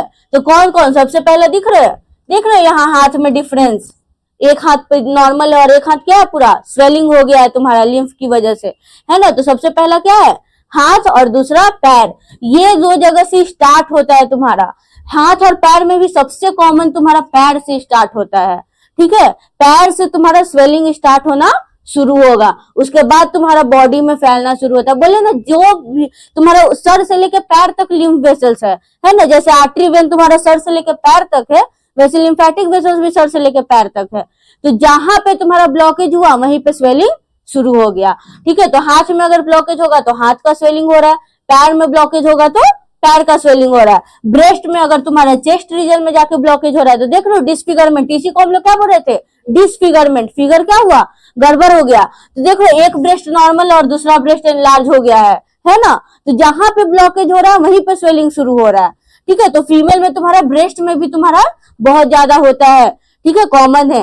नेक्स्ट अगर मेल में देखोगे तो स्क्रोटम और पेनिस में भी होता है, जो तुम्हारा पैर का स्वेलिंग होता है ना, बढ़ते बढ़ते बढ़ते बढ़ते स्क्रोटम और पेनिस का भी स्वेलिंग पूरा बढ़ जाता है, ठीक है। तो वो चीज होता है तुम्हारा मेल में अफेक्ट करता है। ये मत सोचना कि जेनाइटल रीजन में अफेक्ट नहीं करेगा, नहीं, हर जगह तुम्हारा बॉडी में जहां भी हो हर जगह अफेक्ट करता है, ठीक है। नेक्स्ट है तुम्हारा वल्वा, वल्वा मतलब जो वेजाइना के पास में है, फीमेल रिप्रोडक्टिव, है ना। वेजाइना के पास में भी अगर पैर में हुआ है तो बढ़ते बढ़ते वेजाइना के पास भी तुम्हारा स्वेलिंग शुरू हो जाएगा, ठीक है। और लास्ट तुम्हारा क्या है, फेस, जब इधर हर जगह हो जाएगा ना उसके बाद तुम्हारा फेस सबसे लास्ट में अफेक्ट होता है, ठीक है। फेस पूरा फूल जाना, ठीक है, देख लो कैसे पूरा फेस फुला हुआ है, यहाँ डबल चिन्ह हो जाएगा, गर्दन भी पूरा फूल जाएगा, ठीक है। तो वो चीज सबसे लास्ट में आता है तुम्हारा जब फेस पे अफेक्ट होगा। सबसे पहले हाथ और पैर से शुरू होता है, उसके बाद पैर से अगर हुआ है तो धीरे धीरे बढ़ते बढ़ते मेल में स्क्रोटम और फीमेल में वेजाइना के पास, ठीक है, बढ़ सकता है। फिर तुम्हारा ब्रेस्ट में भी होता है और फिर सबसे लास्ट फेस अफेक्ट होगा, समझ गए, ये चीज समझे सब कोई। तो ये था तुम्हारा साइन एंड सिम्टम्स ऑफ फाइलेरियोसिस। तो ये बोलो सबसे पहले तुम्हारा पैर से ही क्यों अफेक्ट हो रहा है, ऊपर क्यों नहीं हो रहा है, ब्रेस्ट में या फिर फेस में सबसे पहले क्यों नहीं हो रहा है। देखो बताया ना, तुम्हारा लिम्फ वेसल में क्या होता है, वाल्व प्रेजेंट होता है ना, यहाँ पे क्या है तुम्हारा वाल्व प्रेजेंट है। तो नीचे से अगर तुम्हारा ऊपर जा रहा है तो वाल्व बस वन वे वाल्व होता है। नीचे से अगर ऊपर जा रहा है तो ऊपर चला गया, उसके बाद क्या हो गया, ये बंद हो गया, ठीक है। लेकिन अगर ऊपर से नीचे आ रहा है तो नीचे आने के बाद ये बंद नहीं होता है, ठीक है, ये वाल्व बंद नहीं होगा तुम्हारा। अगर ऊपर से नीचे ब्लड सर्कुलेशन हो रहा है तो ये वाल्व तुम्हारा बंद नहीं होता है, लेकिन अगर नीचे से ऊपर जाएगा तभी वाल्व बंद होगा, समझ रहे हो। तो इसी वजह से तुम्हारा क्या होता है, तुम्हारा ऊपर अपर बॉडी से तो नीचे जा सकता है सर्कुलेशन, अब नीचे जाने के बाद वाल्व भी बंद हो गया, प्लस तुम्हारा पैरासाइट भी ब्लॉक कर दिया है ना। तो इसी वजह से तुम्हारा पैर में और वल्वा स्क्रोटम तरफ जल्दी फैलता है, सबसे स्टार्टिंग फिर वहीं से शुरू होगा, ठीक है, और उसके बाद जाके तुम्हारा ब्रेस्ट, आर्म्स और फेस में अफेक्ट करना शुरू करेगा, समझे क्यों। तो ऊपर से तो नीचे चला गया फ्लूइड, लेकिन नीचे से ऊपर नहीं आ पाया, इसीलिए क्या हुआ, नीचे में तुम्हारा फ्लूइड जम गया एक जगह, समझ गए। ये साइन एंड सिम्टम समझ में आया सबको। नेक्स्ट हम लोग देखते हैं डायग्नोस्टिक टेस्ट। हम लोग पता कैसे करेंगे कि पेशेंट को फाइलेरिया हुआ है ना। तो सबसे पहला क्या है, ब्लड स्मीयर। ब्लड स्मीयर बताए थे कैसे बनता है ब्लड स्मीयर, माइक्रोस्कोप में जो स्लाइड रखते हैं ना हम लोग, वो स्लाइड लेते हैं, स्लाइड पे एक बूंद ब्लड डालो, दूसरा स्लाइड लो, थोड़ा सा पीछे खींच के और डायरेक्ट आगे करो, उससे क्या होता है तुम्हारा ब्लड एकदम थिन हो जाएगा, ठीक है, पूरा ये स्लाइड पे, और वो क्या होगा, उसी को हम लोग ब्लड स्मीयर बोलते हैं, ठीक है। तो वैसे स्मीयर बनाने के बाद उसको माइक्रोस्कोप के अंदर चेक किया जाता है, ठीक है। तो चेक करने के बाद में क्या करेगा, microscopic examination of blood sample to detect microfilaria. तो अडल्ट को डिटेक्ट नहीं करेगा, अडल्ट वर्म जो था उसको डिटेक्ट नहीं करता है। कहाँ बताया था डायग्नोस्टिक स्टेज कहाँ पे आया था तुम्हारा, देखो यहाँ पे तुम्हारा डायग्नोस्टिक स्टेज कहाँ पे आया, जब तुम्हारा माइक्रोफाइलेरिया का फॉर्मेशन हो गया तब, है ना। एडल्ट फॉर्म था तब तुम्हारा दिखा रहा था, नहीं दिखा रहा था। तो जब तुम्हारा डायग्नोस्टिक टेस्ट करोगे तो तुम्हारा क्या होगा, माइक्रोफिलेरिया को डिटेक्ट करता है, ठीक है। जब तुम्हारा माइक्रो एडल्ट रिप्रोडक्शन करके तुम्हारा माइक्रोफिलेरिया बनाएगा तब जाके वो डिटेक्ट होगा तुम्हारे ब्लड में। तो this filarial worms are nocturnally periodic. Nocturnally मतलब क्या होता है, रात का समय, ठीक है, रात के समय में ज्यादा मूवमेंट होता है तुम्हारा इस पैरासाइट का, ठीक है। इसीलिए जो ब्लड सैंपल हम लोग लेते हैं ना, means they only move in the blood at night time. तो रात के समय में तुम्हारा ब्लड में मूवमेंट होगा तुम्हारा इस पैरासाइट का, दिन में एकदम भी नहीं होता है। इसीलिए जो ब्लड कलेक्शन करते हैं ना हम लोग मेनली नाइट टाइम में करते हैं, ठीक है। रात में भी कितना, रात में पता है, रात के 10 बजे से सुबह 2 बजे 10 PM to 2 AM ये टाइम होता है तुम्हारा ब्लड सैंपल कलेक्शन का। अगर किसी को फाइलेरियोसिस हुआ है ना तो ब्लड सैंपल कब कलेक्ट करोगे, रात के 10 बजे से 2 बजे के बीच में, ठीक है। क्यों, क्योंकि उसी समय क्या होता है तुम्हारा माइक्रोफिलेरिया नॉक्टर्नली पीरियोडिक, मतलब रात में मूवमेंट करता है ब्लड में, दिन भर वो शांत रहेगा और रात जैसे ही होगा तुम्हारा 10 से 2 बजे के बीच में क्या करेगा, मूवमेंट स्टार्ट होगा, ठीक है। ब्लड से तुम्हारा जो लिम्फेटिक में मूवमेंट हो रहा था ना, ब्लड सर्कुलेशन से लिम्फेटिक सर्कुलेशन में, वो चीज कब होता है, रात के टाइम में। इसीलिए जो हम लोग ब्लड सैंपल कलेक्ट करते हैं डिटेक्शन के लिए, कब करेंगे, नाइट टाइम में किया जाता है, समझे। देखना डॉक्टर भी अगर कहेगा ना ब्लड देने के लिए तो कहेगा रात में इसका चेक होता है, रात में ब्लड सैंपल लेंगे, ठीक है। क्योंकि अगर दिन में तुम लोगे ना तो दिन में तुम्हारा मूवमेंट ही नहीं करता है, वो तुमको ये अगर तुम टेस्ट करोगे ना नहीं तुमको दिखाएगा माइक्रोस्कोप के अंदर, ठीक है। जब तुम्हारा मूवमेंट जब तक नहीं होगा ना तब तक तुम्हारा माइक्रोस्कोप के अंदर तुम नहीं देख पाओगे उस पैरासाइट को, ठीक है। तो जब तुम्हारा मूवमेंट होता है तभी तुम्हारा पैरासाइट के अंदर चेक किया जाता है, ठीक है, माइक्रोस्कोप चेक किया जाता है। और कब मूवमेंट होता है, तो रात के टाइम, ठीक है। इसीलिए ब्लड सैंपल कब लेते हैं, रात में, कितना बजे से कितना बजे तक, रात के 10 बजे से रात के भोर के 2 बजे तक, ठीक है। रात ही के 2 बजे बोलो, भोर तो 4 बजे हो जाएगा, है ना। तो रात के 2 बजे तक ये हुआ तुम्हारा ब्लड स्मीयर टेस्ट। तो क्या किस लिए किया ब्लड स्मीयर, तुम्हारा डिटेक्शन ऑफ फाइलेरियोसिस। क्या डिटेक्ट करते थे, माइक्रोफाइलेरिया, ठीक है, माइक्रोफाइलेरिया पैरासाइट हम लोग डिटेक्ट कर रहे थे। नेक्स्ट क्या है, एंटीबॉडी टेस्ट, ठीक है। तो पहला तो हो गया तुम्हारा एंटीजन, माइक्रोफाइलेरिया डिटेक्ट कर रहे थे, एंटीजन देख रहे थे, है ना। सेकंड तुम्हारा एंटीबॉडी, अब तुम्हारा इम्यून सिस्टम भी तो रिस्पॉन्स करेगा। तो जैसे डेंगू में भी इम्यून सिस्टम रिस्पॉन्स कर रहा था ना तुम्हारा, तो कौन सा एंटीबॉडी आ रहा था, IgM था ना।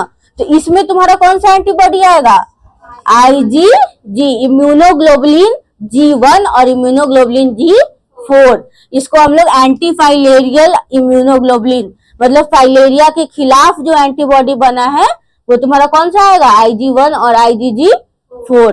ठीक है, तो ये एंटीबॉडी तुम्हारा ब्लड में डिटेक्ट होता है अगर एंटीबॉडी टेस्ट हम लोग कर रहे हैं तब। तो antibody test can't distinguish between the current and past infection. तो कैसे, इन्फेक्शन अगर एक बार हुआ है तो एंटीबॉडी तो मेरे अंदर बन गया, अगर दोबारा भी इन्फेक्शन होगा तो मेरे अंदर एंटीबॉडी पहले से प्रेजेंट है, अगर इन्फेक्शन नहीं भी हुआ तब भी प्रेजेंट है ना।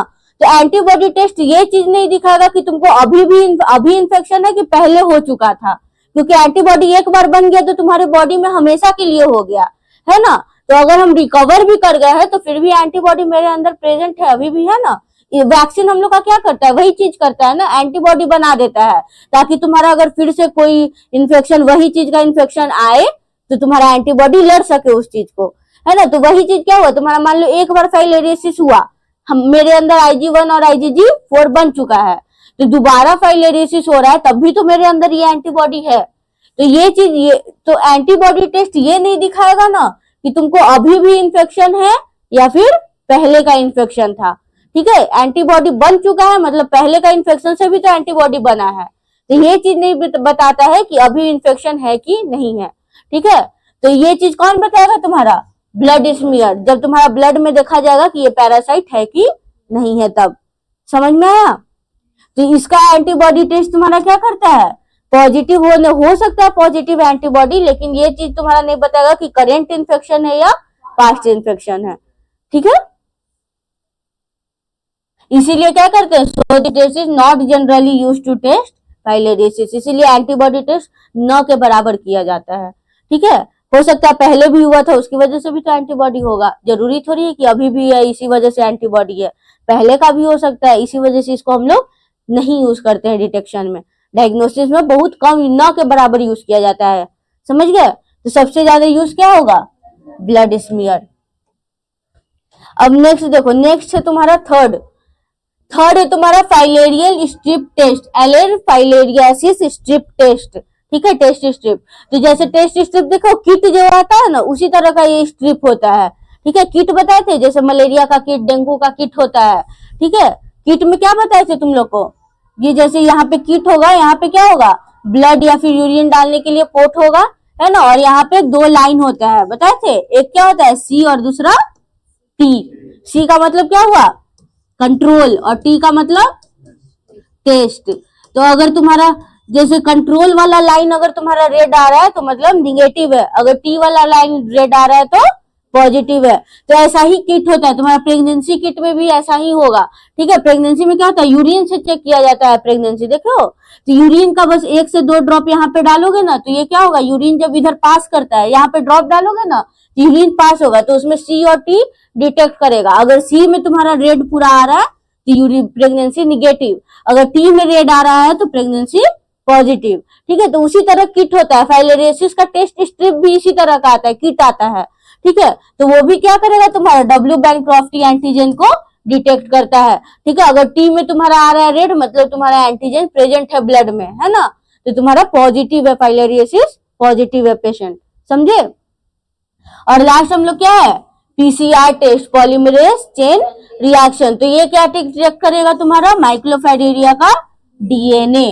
RNA किसमें हो रहा था, वायरस में, डेंगू में, देखे थे RNA डिटेक्ट कर रहा था, इसमें क्या डिटेक्ट कर रहा है, DNA। तो पैरासाइट में क्या होता है, DNA होता है। ठीक है, तो माइक्रोफैरिडिया का DNA तुम्हारा कौन डिटेक्ट करेगा, PCR टेस्ट, समझ गए। तो 4 टाइप का तुम्हारा टेस्ट होता है। तो सबसे कॉमन जो टेस्ट हम लोग यूज करते हैं वो कौन सा टेस्ट था, ब्लड स्मीयर, सबसे कॉमन। ठीक है, बस यही एक टेस्ट करो तुमको हर चीज पता चल जाएगा, लेकिन इसका टेस्ट वही है कि कब होगा, रात के 10 बजे से 2 बजे तक, 10 PM to 2 AM। ठीक है, यही चीज इसमें दिक्कत होता है, पेशेंट को यही चीज टेस्ट करवाने में दिक्कत होगा। अब रात के 10 से रात के 2 बजे तक पेशेंट कहीं जाएगा ब्लड देने, तब तो रात में 10 बजे कौन जाएगा क्लिनिक या पैथ लैब में ब्लड देने के लिए, है ना।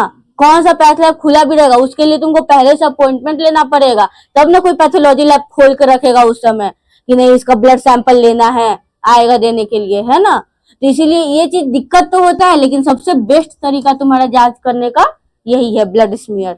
समझ गए? डॉक्टर भी लिखता है ना डायग्नोज करने के लिए, तो तुम्हारा वही बोलेगा रात में आइएगा 10 से 2 बजे तक इसका जांच होता है, उसके अलावा इसका जांच नहीं होगा। ठीक है, यही बोलता है डॉक्टर लोग भी। तो क्यों बोलता है? ताकि क्योंकि तुम्हारा जो वर्म है क्या है, नॉक्टर्नली पीरियोडिक है, रात में मूवमेंट करता है ब्लड में, और जब तक वो मूवमेंट नहीं करेगा तब तक तुम्हारा ब्लड में क्या होगा, तुम्हारा डिटेक्ट नहीं हो पाएगा। इसी वजह से हम लोग रात में करते हैं, जाना है।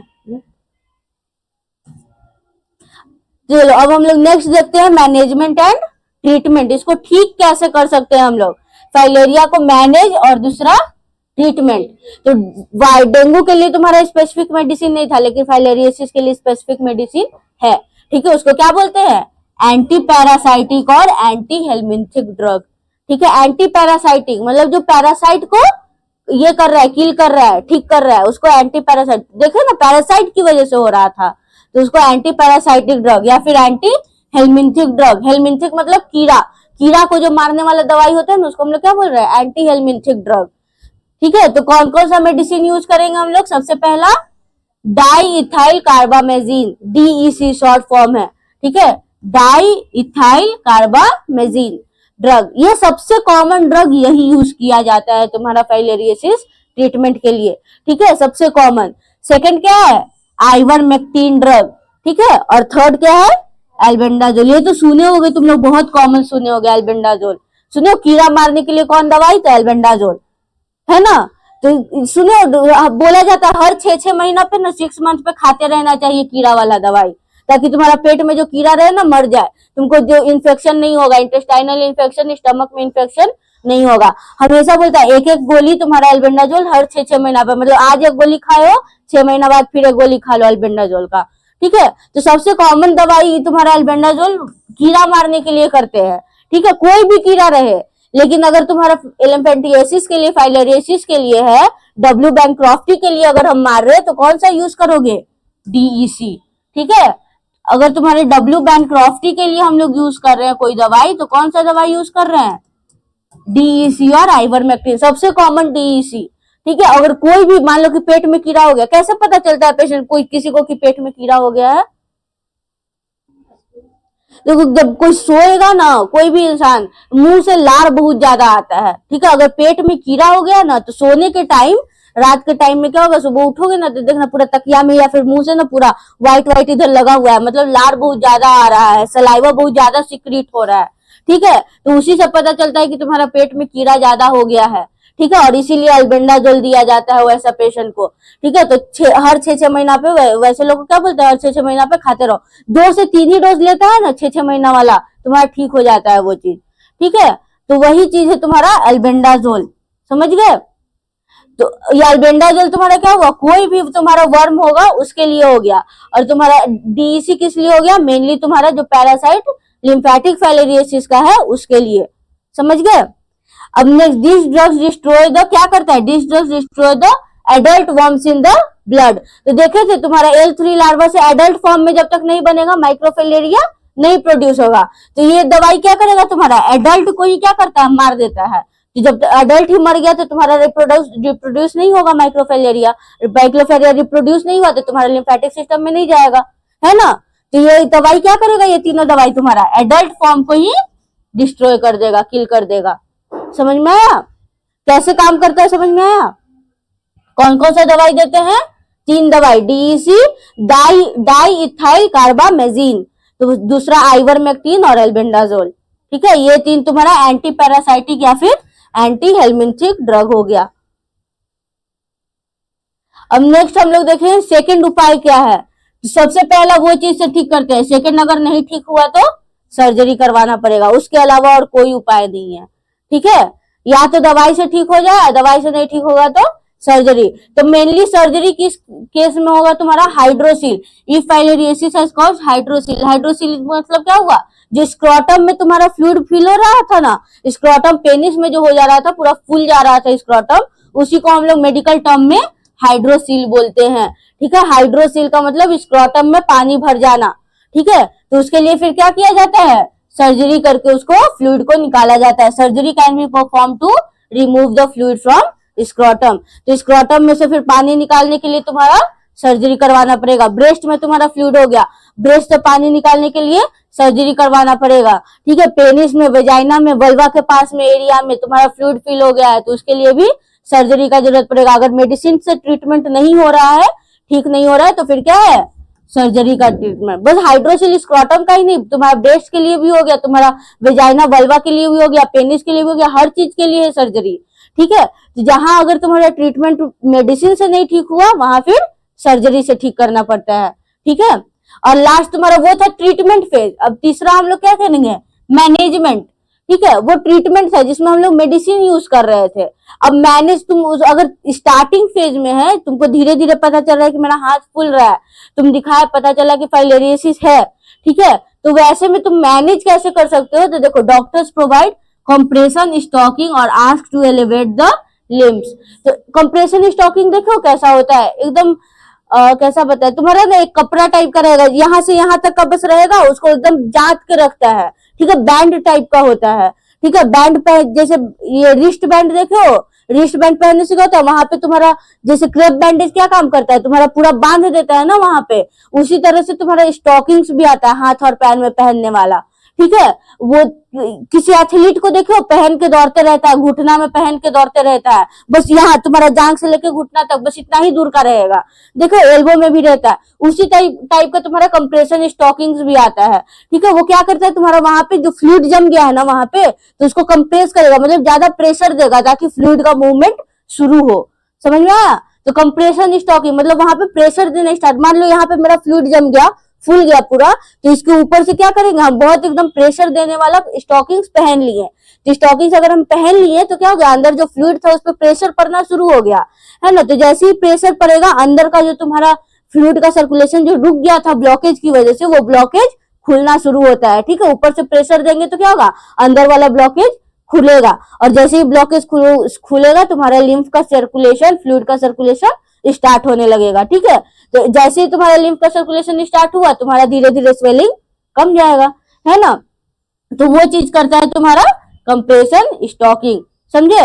और दूसरा क्या करता है, ask to elevate the limbs, मतलब पैर में, अगर पैर में तुम्हारा है तो क्या कहेगा, पैर को ऊपर करके सोने के लिए कहेगा, पैर के नीचे 4-5 तकिया लगा के सो। बोले थे ना, क्यों, तुम्हारा पैर के नीचे अगर हम 4-5 तकिया लगा देंगे तो क्या होगा, फ्लूइड अपने आप ग्रेविटी की वजह से क्या होगा, नीचे की तरफ आना शुरू करेगा ना। तो तुम्हारा उससे भी क्या होता है, फ्लूइड का सर्कुलेशन, ग्रेविटी है नीचे, ग्रेविटी क्या करता है, अपनी तरफ खींचता है हर चीज को। तो ऊपर अगर कोई चीज है तो क्या होगा, नीचे की तरफ आना शुरू होगा। ठीक है, तो वही तुम्हारा एलिवेट करेगा। अगर पैर को ऊंचा करके हम लोग रखेंगे तो क्या होगा, तुम्हारा फ्लूइड का सर्कुलेशन नीचे की तरफ होना शुरू होगा। तो पैर से तुम्हारा ऊपर की तरफ, बॉडी का ऊपर का पार्ट में आना शुरू करेगा। ठीक है, तुम्हारा सर्कुलेशन स्टार्ट होगा, और जैसे ही सर्कुलेशन स्टार्ट होगा तुम्हारा स्वेलिंग क्या होगा, धीरे धीरे कम होना शुरू होगा, मैनेज होना शुरू हो जाएगा। समझे? तो ये तुम्हारा मैनेजमेंट है। तुम्हारा अगर स्टार्टिंग कहीं भी फूल रहा है, देख रहे हो, तुमको लग रहा है कि फाइलेरियोसिस हो सकता है, तो ये चीज मैनेजमेंट स्टार्टिंग फेज में शुरू कर दो। अगर ये चीज स्टार्टिंग फेज में ही शुरू कर दोगे ना, तो तुमको ट्रीटमेंट फेज में जाने का जरूरत नहीं पड़ेगा। ठीक है, तुम्हारा मेडिसिन ज्यादा से ज्यादा मेडिसिन तक जाओगे, लेकिन सर्जरी तक का ये तुम्हारा नौबत नहीं आएगा उससे। ठीक है, doctors also advise to increase the activity level. ठीक है, to encourage the flow of lymphatic fluid that helps to reduce swelling. तो वैसा पेशेंट को क्या करते हैं, ज्यादा से ज्यादा काम करने, कौन सा काम, चलने फिरने वाला काम। ठीक है, एक जगह बैठ के करने वाला नहीं, चलने फिरने, छत पे जाना हो गया, ऊपर नीचे आना हो गया, ठीक है, बाजार जाना है, पैदल जा रहे हैं।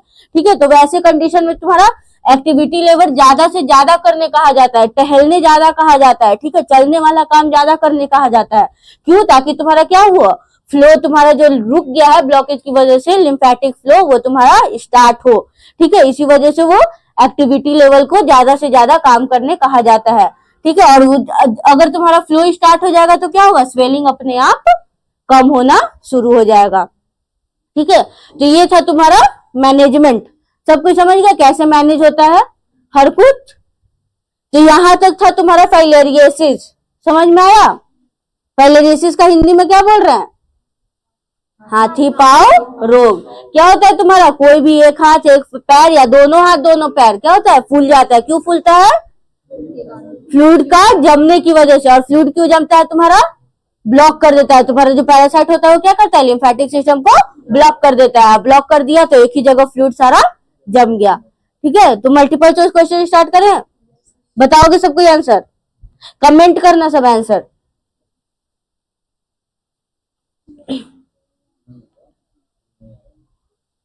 तो सबसे पहले हम लोग देखेंगे lymphatic filariasis is also known as, ठीक है, हम लोग बताए थे ना इसका दूसरा नाम।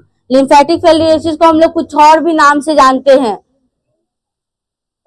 किस चीज से जानते हैं? ऑप्शन नंबर ए, एलिफेंटिएसिस। इसीलिए इसको हाथी पांव रोग बोलते हैं। एलिफेंट का मतलब क्या हुआ, हाथी। ठीक है, तो इसीलिए हाथी पांव रोग। अगर नहीं याद रहेगा कि क्या बोलते हैं तो हाथी पांव रोग याद करना, हाथी से एलिफेंट याद आएगा, जहां एलिफेंट दिखेगा तुमको वर्ड वहां मार देना टिक। ठीक है, तो इसका दूसरा नाम क्या हुआ, एलिफेंटिएसिस। समझ में आया? चलो नेक्स्ट क्वेश्चन पे। लिम्फेटिक फिल्ट्रेसिस लीड टू, क्या करता है लिम्फेटिक फिल्ट्रेसिस?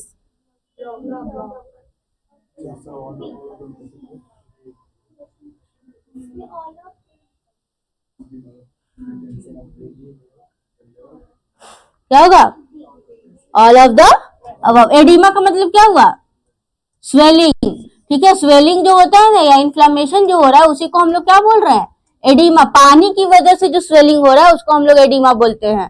ठीक है, कहीं पे पानी जम गया है उसकी वजह से अगर फूल रहा है उसी को क्या कहते हैं, एडिमा।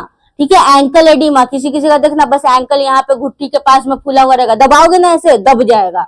क्यों? क्योंकि उसके अंदर पानी फ्लूइड फिलअप है। ठीक है, उसी को हम लोग क्या कहते हैं, एडिमा। दूसरा तुम्हारा ब्लॉकेज भी करता है, लिम्फेटिक कैपिलरीज का ब्लॉक करता है तभी तो फ्लूइड का सर्कुलेशन नहीं होता है।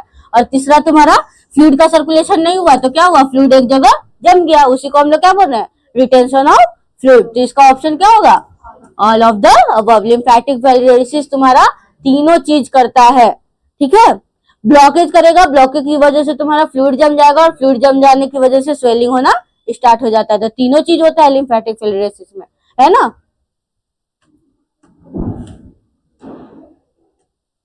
Next question, एलिफेंटिएसिस is transmitted by,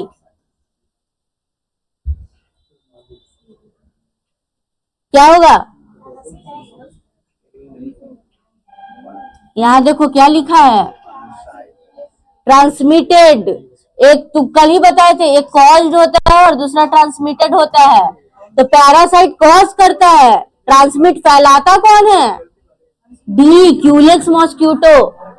ठीक है, तो तुम्हारा ट्रांसमिट कौन कर रहा है, एक पर्सन से दूसरे पर्सन में फैला कौन रहा है, मॉस्क्यूटो फैला रहा है। कॉज रहता ना यहाँ पे ट्रांसमिटेड की जगह, कॉज्ड बाय मतलब कौन कर रहा है तुम्हारे अंदर इन्फेक्शन, तो पैरासाइट होता। ठीक है, इन्फेक्शन को जन्म कौन दे रहा है, पैरासाइट। लेकिन इन्फेक्शन को ट्रांसमिट कौन कर रहा है, फैला कौन रहा है, क्यूलेक्स मॉस्क्यूटो। ठीक है, ये कंफ्यूज मत करना तुम लोग, बहुत कंफ्यूजन है। सही बात है, बहुत कंफ्यूजन होता है ट्रांसमिटेड और कॉज्ड में, लेकिन दोनों का मतलब अलग है। ठीक है, कॉज्ड अगर रहता तो पैरासाइट, ट्रांसमिट है तो मच्छर। ठीक है, इसीलिए मोड ऑफ ट्रांसमिशन में तुम लोग को पढ़ाते हैं कि मच्छर से फैलता है ना। कॉजेटिव एजेंट में पढ़ाए थे कि पैरासाइट था। कॉजेटिव एजेंट मतलब उसको कॉज करने वाला, और मोड ऑफ ट्रांसमिशन मतलब ट्रांसमिट करने वाला। तो ट्रांसमिट करने वाला कौन आएगा, क्यूलेक्स मॉस्क्यूटो। चलो नेक्स्ट क्वेश्चन देखते हैं, कॉजेटिव एजेंट। अब देखो यहाँ पे पूछ रहा है तुम्हारा कॉजेटिव एजेंट ऑफ लिम्फेटिक, कौन कॉज करता है, क्या होगा, तो बताया ना, कॉजेटिव एजेंट जो कॉज कर रहा है लिम्फेटिक फिल्ट्रेसिस। फाइलेरिया कौन कॉज करता है, कौन इन्फेक्शन कॉज कर रहा है, ऑप्शन नंबर बी, है ना, उचेरेरिया बैनक्रॉफ्टी। क्या बोलते हैं, या फिर इसको शॉर्ट फॉर्म में क्या लिखते हैं, डब्ल्यू डॉट बैनक्रॉफ्टी। ये चीज रहता रखना, कौन सा पैरासाइट, बैनक्रॉफ्टी पैरासाइट। ठीक है, ये तुम्हारा कॉजेटिव एजेंट जो कॉज कर रहा है, वो क्या पूछ रहे थे, ट्रांसमिटेड, ट्रांसमिशन किससे हो रहा था, तो मच्छर से हो रहा था। कॉज किससे हो रहा है, तो पैरासाइट, कौन सा पैरासाइट, डब्ल्यू बैनक्रॉफ्टी। समझ गए, इसका ऑप्शन नंबर क्या होगा, बी। नेक्स्ट क्वेश्चन पे आते हैं, when is the blood sample collected for diagnosis of filariasis? हम लोग ब्लड सैंपल कब लेते हैं फाइलेरियोसिस का डायग्नोसिस के लिए? 1:30 से 2। Very good. 10 PM to 2 AM। ठीक है, AM PM में मिस्टेक कर दिए सब। बी नहीं, देखो यहाँ पे AM लिखा है, सुबह है। कब करते हैं? रात में करते। क्वेश्चन में आंसर पहले पूरा अच्छे से पढ़ लो, उसके बाद आंसर करो। जल्दी करने का जरूरत नहीं है, ठीक है? कंपटीशन का जरूरत नहीं है यहाँ पे। उसी में तो दिक्कत होता है। इसी में क्या होगा तुम्हारा? निगेटिव मार्किंग होगा, 1 नंबर गया, है ना? पता होते हुए 1 नंबर गया, क्यों? बोलेगा हम तो सही मारे थे। रात के 10 बजे से 2 सुबह के 2 बजे देखे ही नहीं कि AM लिखा है कि PM लिखा है, बस 10 से 2 देख के मार दिए। ठीक है, तो ये चीज ध्यान रखना। कब होता है? रात में 10 PM टू 2 AM। क्यों? तुम्हारा क्या था? पैरासाइट क्या था? नॉक्टर्नली पीरियोडिक। नॉक्टर्नली का मतलब ही नाइट टाइम होता है, ठीक है? तो जब मूवमेंट होगा तुम्हारा कब होगा? नाइट में तुम्हारा मूवमेंट होता है, ठीक है? और जब तक तुम्हारा मूवमेंट नहीं होगा तब तक तुम्हारा ब्लड में पैरासाइट डिटेक्ट नहीं होता है। इसी वजह से कब होगा तुम्हारा? रात के 10 बजे से रात के 2 बजे के बीच में, ठीक है? 4 बजे भी मत बोलना, 4 बजे तुम्हारा भोर हो जाता है, उस समय तुम्हारा मूवमेंट बंद हो जाता है। 2 बजे के बाद तुम्हारा मूवमेंट बंद हो जाएगा, ठीक है? तो कब होगा तुम्हारा? बस 10 से 2 के बीच में ही, ठीक है? टाइम फॉलो करता है वो, एकदम पक्का है अपना टाइम का। बाकी समय वो सोते रहेगा, लेकिन यही रात के 10 से 2 बजे के बीच में क्या करेगा? मूवमेंट करेगा, ठीक है? एक्टिव रहता है। समझ गए? तो ऑप्शन नंबर क्या है? सी। नेक्स्ट आ जाओ। Antibody test for filariosis detect the presence of. क्या डिटेक्ट करता है एंटीबॉडी में तुम्हारा? इम्यून सिस्टम रिस्पॉन्स करता है, तो बोले ना एंटीबॉडी बनाता है। कौन सा एंटीबॉडी बनाता है? IgG1 और IgG4। उसी को तो हम लोग एंटीफाइलेरिया एंटीबॉडी बोलते हैं, है ना? उसी को ना बोल रहे थे, देखो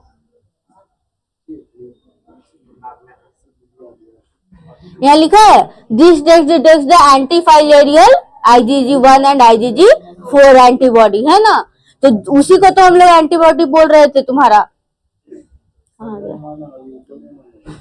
तो तुम्हारा IgG1 इम्यूनोग्लोबुलिन G1 और इम्यूनोग्लोबुलिन G4, यही दोनों को क्या बोलते हैं? एंटीफाइलेरियल एंटीबॉडी। क्योंकि ये तुम्हारा कब बनेगा? जब तक फाइलेरिया का तुम्हारा पैरासाइट नहीं रहेगा ना, तब तक ये दोनों एंटीबॉडी नहीं बनता है। तो ये दोनों एंटीबॉडी का नाम ही है एंटीफाइलेरियल। मतलब जब तक फाइलेरियल पैरासाइट है तभी ये दोनों एंटीबॉडी बन रहा है। अगर तुम्हारे बॉडी में ये फाइलेरियल का पैरासाइट नहीं है तो ये दोनों एंटीबॉडी नहीं बनता है, ठीक है? तो ये इसका क्या होगा? Option all of the above, option number D, ठीक है? समझ में आया?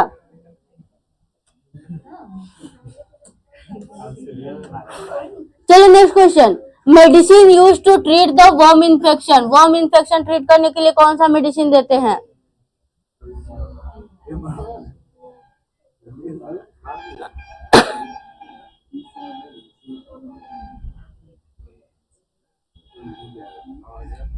कौन सा दोगे? ए, ठीक है, एंटी हेलमिंथिक। हेलमिंथ का मतलब बताया था ना, वर्म के लिए, कोई भी कीड़ा मारने के लिए होगा तो एंटी हेलमिंथिक। अगर फाइलेरिया का कीड़ा मारने के लिए होगा तो एंटी फाइलेरियल, ठीक है? लेकिन यहाँ क्या पूछ रहा है? बस वर्म इन्फेक्शन पूछ रहा है। यहाँ पे ये नहीं पूछ रहा है कि तुम्हारा फाइलेरिया का वर्म मारने के लिए, है ना? तो कोई भी वर्म इन्फेक्शन, तो उसमें कौन सा आएगा? Anti helminthic. हेलमिंथ का मतलब ही वर्म होता है और एंटी हेलमिंथिक मतलब वर्म को डिस्ट्रॉय कर रहा है, वर्म इन्फेक्शन ठीक कर रहा है। एंटी स्पाज्मोटिक मतलब क्या होता है? स्पैज्म मतलब क्या हुआ? मसल तुम्हारा क्या हो गया? ऐट गया है ना? मसल तुम्हारा ऐट गया है, वो ठीक नहीं हो रहा, रिलैक्स नहीं हो रहा है, तो उसके लिए क्या देते हैं? Anti spasmodic. एंटी फाइलेरियल कब देंगे? तुम्हारा फाइलेरिया के लिए जो मेडिसिन आता है, जो DEC मेडिसिन था ना, DEC डाइथाइल कार्बामेजिन, वो तुम्हारा एंटी फाइलेरियल ड्रग हो गया। लेकिन जो हम एल्बेंडाजोल बताए तुम लोग को, एल्बेंडाजोल क्या हुआ? एंटी हेलमिंथिक ड्रग हो गया। वो तुम्हारा कोई भी कीड़ा मारने के लिए दे सकते हैं, ठीक है? तो ये चीज याद रखना। और एंटीवायरल तुम्हारा वायरस के लिए देते हैं, उसको एंटीवायरल बोलते हैं, ठीक है। तो यहाँ क्या पूछ रहा है, सिर्फ वर्म इन्फेक्शन पूछ रहा है, ये नहीं पूछ रहा है तुमसे कि फाइलेरिया का वर्म है ना, बस वर्म इन्फेक्शन। अगर यही तुम्हारा एंटी हेलमिंथिक ऑप्शन में नहीं रहता ना, तब तुम एंटी फाइलेरियल मार सकते थे, लेकिन तुम्हारे ऑप्शन में दिया है एंटी हेलमिंथिक, है ना, तो तुम्हारा क्या होगा answer, option number A. Next question, drug use for the treatment of filariosis. कौन सा ड्रग यूज करेंगे फाइलेरियोसिस का ट्रीटमेंट के लिए? कैसे ऑल ऑफ द अबव होगा? फाइलेरिया तुम्हारा पैरासाइट से होता है, यहाँ एंटीवायरल लिखा है, वायरस ड्रग क्यों दोगे? अभी बताइए क्या होगा, डाइथाइल कार्बामाजिन। जरूरी नहीं है जहां ऑल ऑफ द अबव है वहां सब ऑप्शन ही होगा, जरूरी नहीं है कि ऑल ऑफ द अबव तुमको ऑप्शन में दिख रहा है इसका मतलब वही सही है। नन ऑफ द अबव देखते तब तुम लोग सही बताते, ऑल ऑफ द अबव दिए तो ऑल ऑफ द अबव बोल रहे हो, ठीक है। देखो एंटीबायोटिक बताए तुम्हारा बैक्टीरियल इन्फेक्शन, बैक्टीरिया की वजह से जो इन्फेक्शन हुआ, एंटीवायरल मतलब जो वायरस की वजह से, लेकिन फाइलेरिया किस वजह से होता है, पैरासाइट की वजह से, है ना। तो एंटी फाइलेरियल, फाइलेरियल में कौन आएगा तुम्हारा, DEC, डाइएथाइल कार्बामाजिन ड्रग। समझ गए, समझ में आया सब कोई को? तो ऑप्शन नंबर सी। तो next question, blood smear test for filariosis detects the presence of. Blood smear किस लिए हम लोग करते हैं, क्या चीज डिटेक्ट करेगा?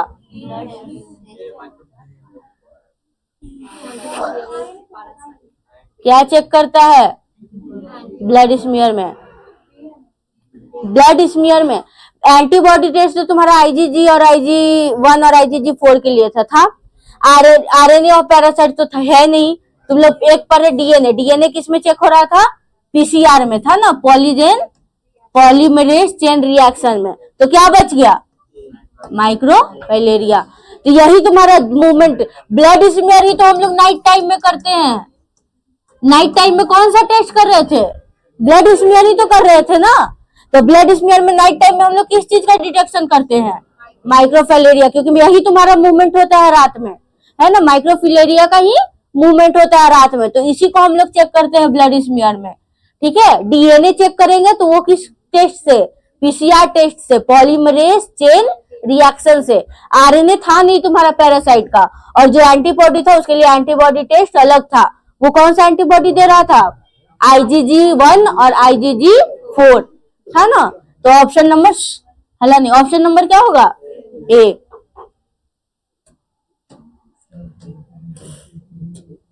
Next question, which of the following test is used to detect the presence of antigen of फाइलेरियोसिस।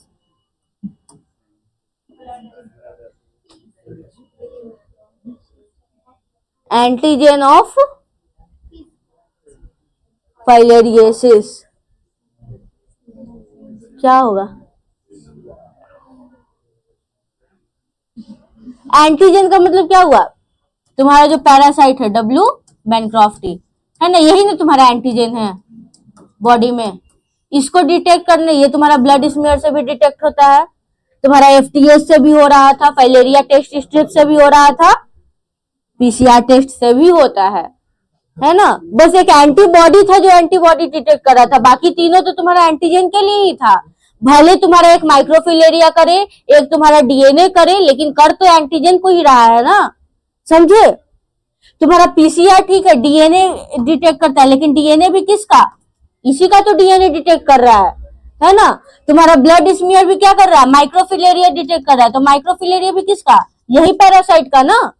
और तुम्हारा FTS भी क्या कर रहा था, एंटीजन ही डिटेक्ट कर रहा था। तो ये तीनों चीज, तीनों डिटेक्ट तो कर रहा है, लेकिन एंटीजन का ही तो डिटेक्ट कर रहा है। और बस एक एंटीबॉडी था जो तुम्हारा एंटीबॉडी इम्यूनोग्लोबिन डिटेक्ट कर रहा था, तो वो अलग है। लेकिन ये तीनों चीज डिटेक्ट तो एंटीजन ही कर रहा है, इसी पैरासाइट को ना डिटेक्ट कर रहा है, भले 3 फॉर्म में कर रहा है, लेकिन कर तो इसी को रहा है। तो इसीलिए क्या होगा इसका option, all of the above. समझ में आया? आज का क्लास सब कोई को समझ में आया? तो आज का क्लास यही तक था। फाइलेरियोसिस कैसे फैलता है, कैसे होता है, हर चीज समझ गए। हाथी पांव रोग क्यों बोलते हैं, पानी का एक्यूमुलेशन क्यों होता है, कहाँ ब्लॉकेज होगा, ठीक है। सर्कुलेटरी और लिम्फेटिक सिस्टम कैसे काम करता है, समझ में आया सब कुछ अच्छे से। कोई कंफ्यूजन होगा तुम लोग को ये करो, मैसेज करो, कमेंट करो, या फिर अभी भी पूछ सकते हो जो यहाँ पे हो तुम लोग। कहीं भी अगर कुछ भी कंफ्यूजन है छोटा सा भी तो, समझ गए? कब लेंगे blood sample collect? 10 PM to 2 AM, ये याद रखना। अब 2 AM रात के 2 बजे है तो AM ही लिखोगे, उसको PM थोड़ी लिखोगे। 2 PM लिख दोगे तो क्या हो जाएगा, दोपहर का 2 बज जाएगा, है ना? तो वो चीज भी याद रखना, टाइमिंग सबको याद रखना, ठीक है? और सिंगल मॉस्किटो बाइट से नहीं होता, ये चीज भी याद रखना। अगर एक बार बस मच्छर काटा है तो नहीं होगा फाइलेरियोसिस, तुमको क्या करना पड़ेगा, बार बार मच्छर को काटना पड़ेगा। अब एक ही इंसान को बार बार मच्छर काटेगा, क्यूलेक्स कौन सा mosquito, Culex mosquito, Culex mosquito कहाँ पे था तुम्हारा, अर्बन एरिया जो सिटी एरिया था, और गांव वाला एरिया में एनोफिलिस मॉस्किटो, है ना? तो ये दोनों मॉस्किटो को क्या होगा, बार बार काटना पड़ेगा, तभी जाके फाइलेरियोसिस फैलता है। समझ गए? आज का टॉपिक सबको को समझ में आया? हाँ, FTS का फुल फॉर्म बताया नहीं था तुम लोग को? फाइलेरियोसिस टेस्ट स्ट्रिप कहाँ गया, एलेर फाइलेरियोसिस टेस्ट स्ट्रिप, FTS क्या करता था, डिटेक्ट करता था W1-T एंटीजन इन ब्लड, ठीक है? तो तीनों तुम्हारा एंटीजन को ही डिटेक्ट कर रहा है। ये भी क्या कर रहा है, DNA, तो किसका DNA, मैनक्रोफ्टी का ही DNA एंटीजन का ही कर रहा है, ठीक है? तो उसका ऑप्शन नंबर डी होता। ये समझ गए सब कोई? लिख लिए FTS का फुल फॉर्म, लिख लो।